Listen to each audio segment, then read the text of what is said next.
E aí, galera, mais um vídeo da série Pensando no Futebol. Hoje vamos conversar sobre a filosofia de Bielsa. Já deixa o like, se não gostar do vídeo depois, você tira o like, mas já bota agora, aproveita, né? Se não é inscrito no canal, aproveita. Franco de Castro, o que você tem para conversar aí com a gente sobre o Bielsa? Fala, Valtinho. Acho que o Bielsa é um grande personagem do futebol e traz uma série de questões para a gente pensar, desde a sua personalidade excêntrica, a sua filosofia de futebol, que carrega muitos seguidores. E aí a gente pode colocar Pepe Guardiola, Galhardo, Tata Martino, até mesmo Simeone. Existe uma escola de treinadores, inclusive de excelentes treinadores argentinos, que seguem a filosofia do Bielsa. Eu acho que fica a pergunta por que um treinador ele é tão especial e ele carrega tanto esse status de referência quando, por exemplo, o seu número de títulos conquistados em tempo de carreira é tão escasso. Bielsa recentemente conquistou apenas seu 5º título na carreira, no acesso agora do Leeds United para a Premier League. O Leeds não frequentava a Premier League há 16 anos, que era o mesmo tempo, o mesmo número de anos que o Bielsa não ganhava um título, desde 2004, com a seleção olímpica da Argentina em Atenas. Então, era um contexto em que tanto o Leeds precisava do Bielsa, quanto o Bielsa precisava do Leeds. E foi um casamento ali, uma simbiose perfeita, sabe? Deu muitos frutos.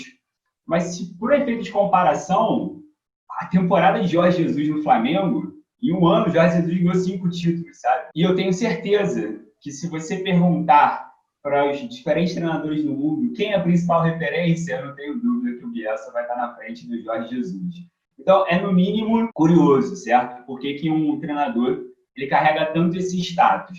Para a gente entender essa questão, a gente tem que pensar que existem indivíduos que surgem em contextos para romper muros, para romper barreiras, que por vezes vão trazer, né, mais ideias, mais questões filosóficas do que meramente questões que vão se refletir em resultados. Então, acho que Bielsa é um bom exemplo daquilo que a gente pode avaliar enquanto o processo ser mais relevante do que a substância final. Então, você pega todo o trabalho que Bielsa fez como treinador da seleção chilena no final da primeira década dos anos 2000, todo esse trabalho que foi base para o time que Jorge Sampaoli depois pega, um outro treinador que segue a escola do Bielsa e ganha 2 Copas Médicas para a seleção chilena. Tá? Vidal, Sanches, todos esses jogadores de muito renome, muito destaque, surgem lá, né, com o Bielsa, quando o Bielsa, então, é treinador da seleção chilena. Eu acho que, para a gente entender, né, as pessoas falam é o louco Bielsa, referindo-se a esse termo louco, porque quando o Bielsa era treinador do New Old Boys, da clube que ele é apaixonado, a primeira experiência dele como treinador profissional de um time de futebol, ele toma uma sapada de 6-0 do São Lourenço, tá? No início, primeiro jogo da Libertadores de 92. Bielsa, que tinha acabado de ganhar 2 títulos argentinos com o New Old Boys, por isso que ele vai para a Libertadores em 92, toma essa sapatada de 6-0 em Rosário, tá? Lá na casa do Nils. E aí vai um grupo de torcedores para a casa do Bielsa. Esse grupo de torcedores começa ali a querer explicações, xinga, pede esclarecimento, o que aconteceu. E ele, com uma elegância ímpar, vai à sua janela com uma granada na mão e fala: vaza, galera. Ou então essa granada vai ter algo. De verdade ou é plástico? Bom, aí eu não sei, amigo. Aí eu não sei. Não ficaram para conferir. Não ficaram para conferir, só perguntando para o Bielsa, né? Aí ele carrega o apelido de Louco Bielsa, mas para mim não tem nada de louco. O que eu poderia carregar enquanto loucura, mas a loucura no melhor sentido do termo, não essa loucura depreciativa, é a loucura pela obsessão, é a loucura pela intensidade. É um cara apaixonado por futebol, mas apaixonado de um jeito que poucas vezes a gente vê. Se você pegar, por exemplo, o Guardiola, muitos jogadores que trabalham com Guardiola falam, primeira coisa que vem na cabeça, né, ao pensar no Guardiola, é a obsessão pelo jogo, é a paixão pelo jogo, é essa intensidade na qual se vive o futebol.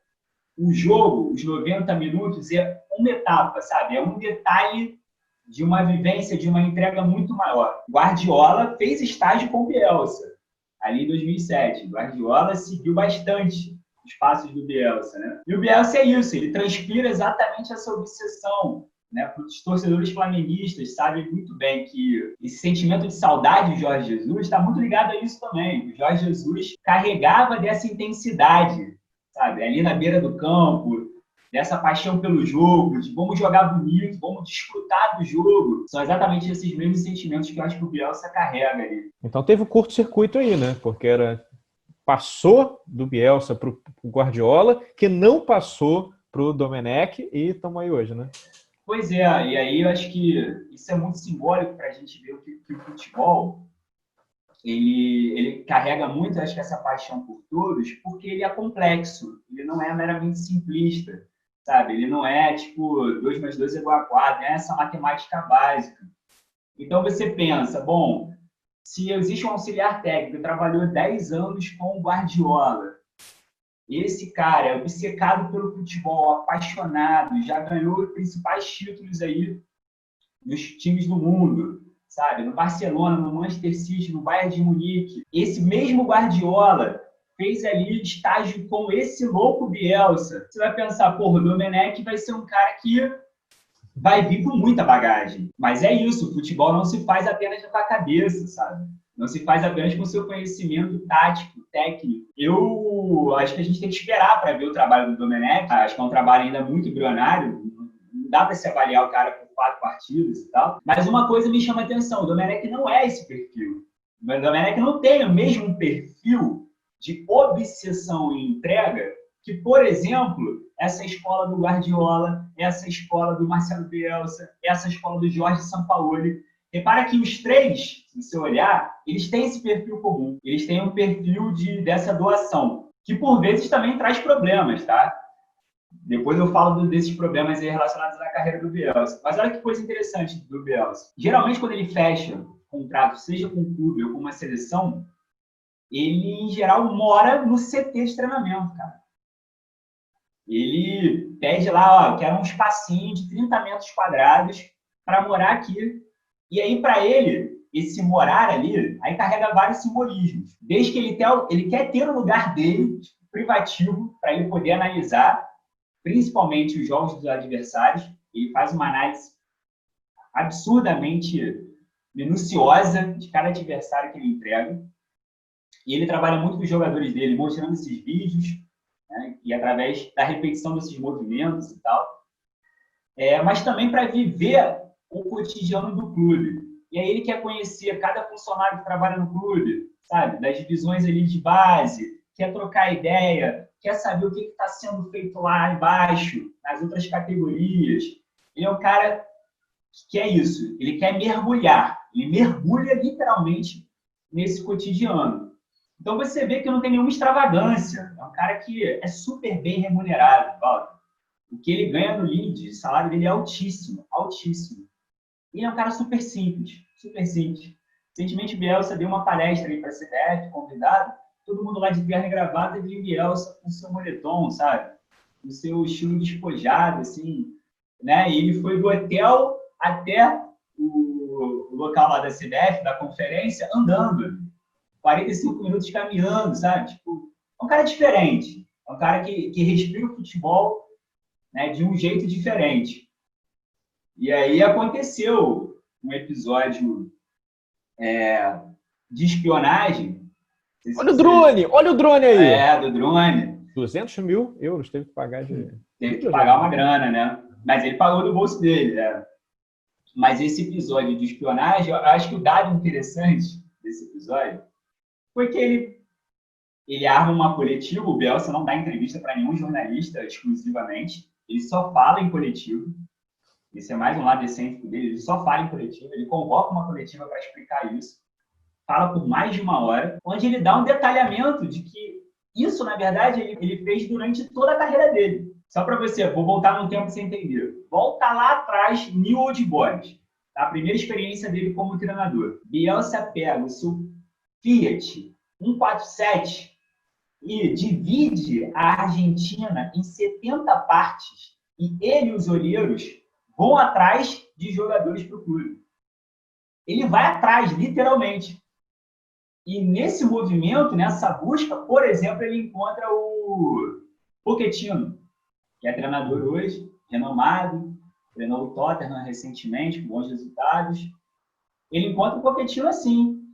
E o New Old Boys dele ganhou muita expressão, foi o New Old Boys que perdeu o título da Libertadores para o São Paulo, naquele mesmo ano de 1992, que toma de 6-0 do São Lourenço no primeiro jogo, e era o New Old Boys com jogadores formados basicamente na categoria de base. Muitos desses jogadores pincelados pelo Bielsa. Então, o Bielsa tem essa característica, assim, de se preocupar muito com a base dos seus clubes, muito com a formação desses jogadores, principalmente no caráter polivalente desses jogadores. E aí está um símbolo da sua filosofia.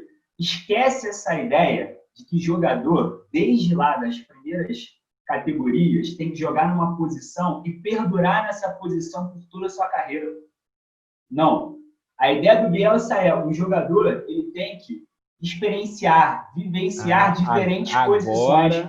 Agora eu percebi. Agora eu já percebi. Então, dedinho do Bielsa no Domenech. O Rodrigo Caio, vai para a lateral direita, né? Tem que experienciar. Então, esse fato que você está trazendo é muito bom, cara. Porque, primeiro, qualquer mudança gera estranhamento.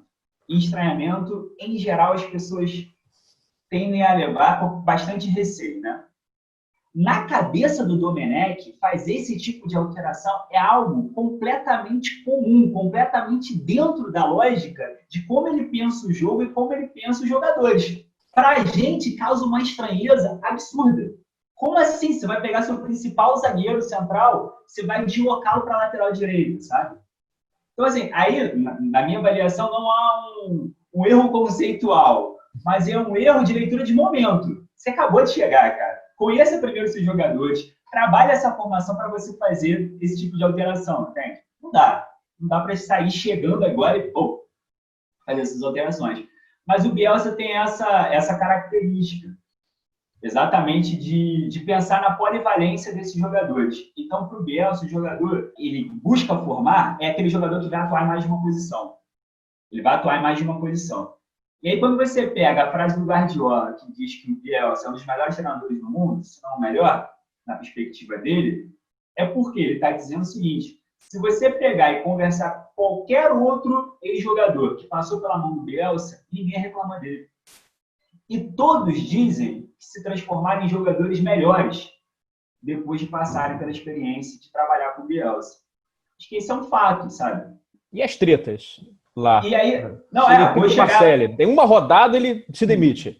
Então, vou chegar lá na história do Olympique, mas para entender esse lance do drone, tá? Tô falando isso por quê? Para você pegar a obsessão do cara ali, desde a formação e tal, né? E de como é que ele avalia os seus adversários. Então, ele faz todo esse trabalho minucioso de análise e tal.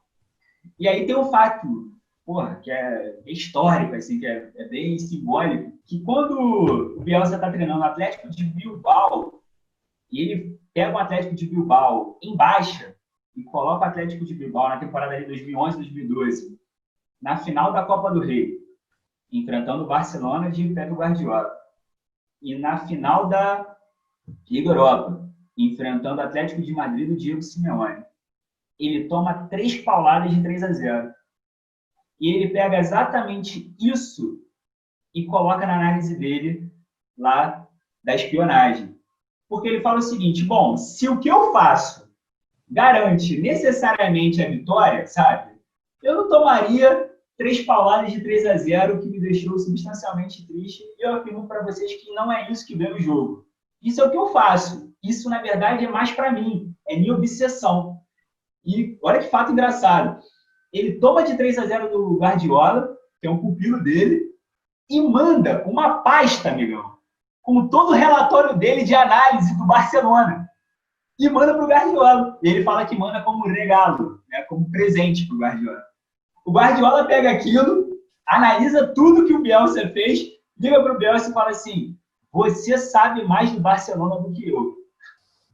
E olha que é o Barcelona histórico do Guardiola, hein? Sacou?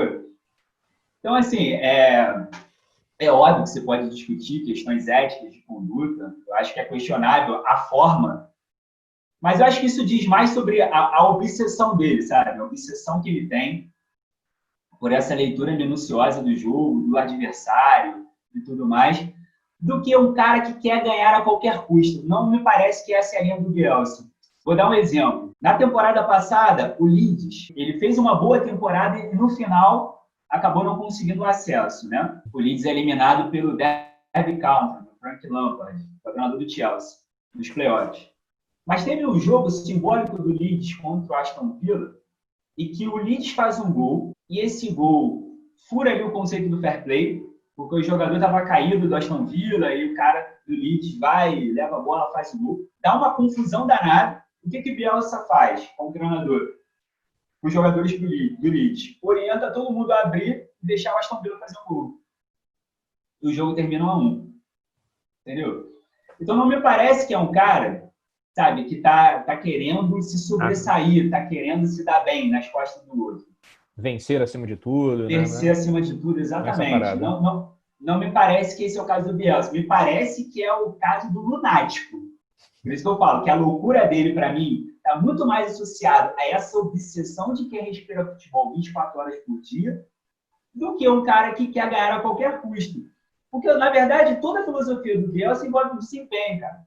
Envolve, eu não vou abrir mão de jogar bonito, eu não vou abrir mão de jogar de maneira ofensiva, eu não vou abrir mão de jogar por pressão, eu não vou abrir mão de jogar no campo do adversário. Essa é a filosofia do Bielsa. O Bielsa quer jogar assim futebol, sabe? Tem um livro bacana, cara, La Vida por el Fútbol. Marcelo Bielsa é l'último romântico.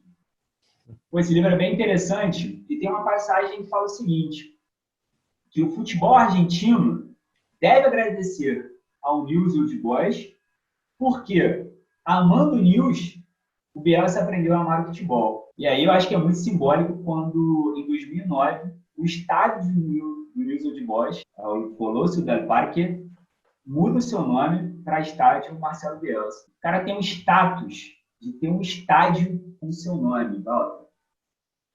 Não é pouca coisa não, hein? Não é pouca coisa. Mas vamos lá, vamos para as tretas. Pergunta aí das tretas. Sessão das tretas começando. Então, lá no Olympique de Marseille, fez uma razoável primeira temporada, né? Terminou até em quarto lugar, né? Ligue 1.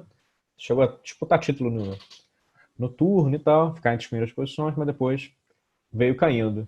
Passa a pré-temporada, vai para o seu segundo ano, primeira rodada, perde, toma dessas pauladas, né, com o estádio lotado, e se demite. Parada essa aí. Vai entender, né? Eu acho que essa última década, tirando esse trabalho recente do Leeds, foi complexa para o Bielsa. Desde essa temporada ali no Atlético de Bilbao, na qual isso alavanca a carreira dele, mas ele toma ali essas duas pauladas, perde 2 títulos na mesma temporada ali, ele passa por um processo de tentativa de retomada, mas que parece ter sempre um prazo de validade curto. Na Lazio, então, foi bem curto, foi 2 dias. Foi bem curto, foram... Exatamente. Em geral, se você pegar a história do Bielsa nos clubes e seleções, há tretas, há conflitos. Tá? O Bielsa rompe com a seleção chilena por conflito com a federação, sabe? Ele tem ali no histórico dele, com o Lille da França, depois de treinar o Olympique de Marseille. Ele foi suspenso, né? Antes de ser demitido, chegou a ser suspenso, sabe? Com o Lazio, ele fecha contrato. 2 dias depois, ele diz: acho que as coisas não estão indo tão bem. E decide suspender também, encerrar o contrato. Olha que interessante. Ele, quando assume provisoriamente a Lazio, ele indica Alexandre Pato. O mesmo Pato que a gente viu agora. Visionário do futebol. São Paulo ali. Mas então, assim, me parece que ele é um personagem difícil de lidar. Eu acho que o Bielsa... Acho que dá pra gente fazer uma analogia um pouco com o Jorge Sampaoli, sabe? Que também é ali argentino, sangue quente, que gosta das coisas do jeito dele. Quando as coisas não caminham do jeito dele, ali pode ter um desgaste. Em alguns trabalhos do Bielsa, o que ele fala é que há um desgaste da relação dele com os jogadores, mas não um desgaste de quem está insinuando que os jogadores não gostam mais dele, sabe? Que estão fazendo um motim e tal. Não é isso. É como se ele, enquanto treinador, percebesse que ele não consegue mais extrair o melhor dos jogadores ou avançá-los em termos de desempenho. Quando chega esse momento, o Bielsa geralmente ele já começa a caminhar para esse desligamento desses clubes, sabe? Tem um ponto. Acho que é simbólico também. Vou colocar aqui minha visão. Bielsa não aprende o idioma do país onde ele está. Ele não abre mão de falar em espanhol. O que isso quer dizer? Quer dizer que ele tem sempre intérprete trabalhando com ele. E aí, cara, acho que só comunicação com os jogadores, a todo momento de intérprete, ela vai carecer. Ela vai carecer às vezes, de uma intimidade que é necessária, né? Nessa relação treinador-jogador, sabe? Ali o tipo de papo, o tipo de conversa que você pode ter, enfim. Acho que essa questão do idioma é uma questão relevante, tanto que teve um clube, não lembro agora se foi no Leeds, que tinha um tradutor que estava ficando muito próximo dos jogadores e o Bielsa pegou logo e demitiu o cara. Sabe? Tipo assim, não vai ficar, amigo. Não vai ficar trabalhando comigo se você está criando esse tipo de relação com os jogadores, sabe? Então, isso também pode ser um termômetro, sabe, Val? E assim, um cara muito obcecado, muito técnico, muito especialista, mas também, calma aí, temos alguns limites aqui nessa relação. Mas eu confesso para você que essa expressão, esse lado do Bielsa, eu acho que a gente pode observar bem no Jorge Sampaoli. Acho que o Jorge Sampaoli é um ótimo exemplo que carrega não só as ideias do jogo bonito do Bielsa, mas também esse lado, essa personalidade bem explosiva, assim, sabe? Até a própria simplicidade, né? Em Santos ele ia de bicicleta pro CT e tal. Pô, deixa eu falar sobre isso, que acho que é uma das histórias mais interessantes, assim, sobre essa questão da filosofia do Bielsa. Quando o Bielsa assume o Leeds United, nos primeiros movimentos dele, no contato com o elenco, ele calculou quanto que o torcedor do Leeds precisa trabalhar ali, quantas horas o torcedor precisa trabalhar para conseguir comprar um ingresso e assistir o jogo da sua equipe. No primeiro encontro dele com o elenco, ele diz, bom, os torcedores têm que trabalhar míseras 3 horas aí, 3 horas de trabalho intenso para conseguir assistir o jogo. Valorizem, tá? Valorizem isso. Vocês vão valorizar limpando todo o CT aqui, vão recolher o lixo, vão limpar os banheiros, vão fazer tudo. Ele bota todos os jogadores do Leeds para isso. Se ele treinasse, então, assim, ele treinasse a seleção japonesa, então, hein? Olha a revolução que teria, hein? Super, né? Pô, mas super interessante, né? Porque dá um caráter pedagógico, assim, para o processo de formação dos jogadores que pouca gente ouve falar, sabe? A gente, às vezes, debate muito futebol de maneira rasa, com a bola na casinha, a bola dentro do gol apenas, o futebol de resultado. Por vezes, a gente esquece dessas questões envolvendo a formação dos atletas. E, assim, não dá para a gente pensar na formação de um profissional apenas do ponto de vista futebolístico, sabe? Não dá. Eu acho que a gente tem que avançar nessa discussão do futebol. Tem que pensar a formação desse atleta em outros parâmetros, em outros princípios. O Bielsa, quando ele assume o Lille, o que ele faz? Ele faz um questionário com os jogadores, inclusive, sobre a violência e a pobreza mundial, meu cara. Ele faz um questionário, assim. Ele quer saber qual foi o último livro que o jogador leu, sabe? Tipo, já tenho dúvidas se ele contrataria hoje o Alexandre Pato. Já tenho certas dúvidas. Não. Não, acho que não passaria no Enem do Bielsa. Porra, com certeza não passaria no Enem do Bielsa. Aquilo ali foi um devaneio do Bielsa. Mas é isso, assim. Eu acho que a filosofia do Bielsa envolve uma formação que aplica resultado porque transforma o jogador se torna um jogador de futebol melhor, mas não se restringe apenas a essa dimensão. O sujeito, tá, que está por trás daquele jogador do campo ali, acho que também se torna uma pessoa melhor, né, a partir do momento que ela trabalha com o Bielsa. Mas eu preciso falar algo aqui sobre a filosofia do Bielsa tá? Que me marcou muito. O Bielsa quase se tornou treinador do Santos em 2013.